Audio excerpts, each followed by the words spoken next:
Hi పిల్లలు, ఎలా ఉన్నారు? నేను మీ పిచ్చికరాజని మళ్ళీ చక్కగా వేసవి సెలవుల్లో మీతో ఆడడానికి పాడడానికి వచ్చేసానురా.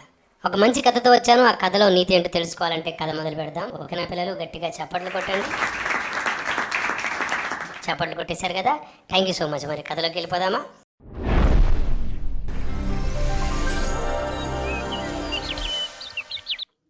అది గదిగో ఒక పెద్ద అడవి. ఆ అడవిలో జనరల్గా చాలా జంతువులు ఉంటాయి కదా, అలాగే ఈ అడవిలో కూడా జంతువులు ఉన్నాయి.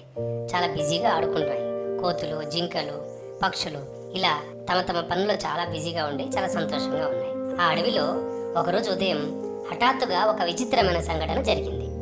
అడవిలో ఉన్న జంతువులకు ఒక్కసారిగా మనుషుల్లా తెలివితేటలు వచ్చేసాయి. చాలా విచిత్రంగా ఉంది కదా.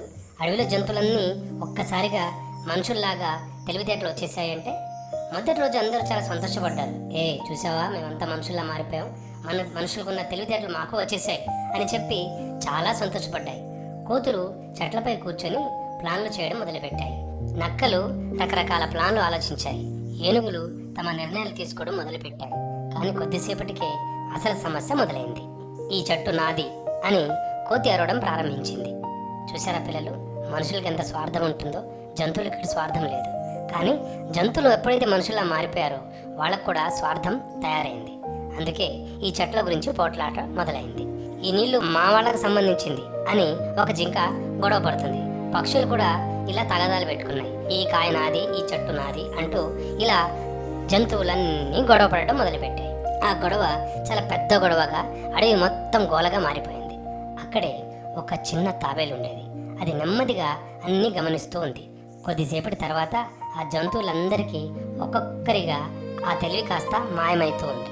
అదే మనుషుల్లాగా తెలివితేటలు వచ్చాయన్నాం కదా, ఆ తెలివితేటలన్నీ జంతువుల నుంచి ఒక్కసారిగా మాయమైపోయింది. మళ్ళీ ఆ జంతువులన్నీ మామూలుగా మారిపోయినాయి. వెంటనే గొడవలు ఆగిపోయినాయి. అడవంతా మళ్ళీ ప్రశాంతంగా మారిపోయింది. అప్పుడు తాబేలు మెల్లగా నవ్వుతూ ఇలా అనుకుంటుంది, తెలివి రావడం కంటే దాన్ని ఎలా ఉపయోగించాలో తెలియడం కూడా చాలా ముఖ్యం అని. చివర్లో అడవి అంతా మళ్ళీ సంతోషంగా మారింది.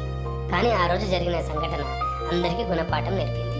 చూసారా పిల్లలు, ఇక్కడ జంతువులన్నీ కలిసి మనుషుల్లా మారిపోయి మనుషుల్లా ఆలోచన మొదలుపెట్టిన తర్వాత వాళ్ళకు గొడవలు వచ్చాయి.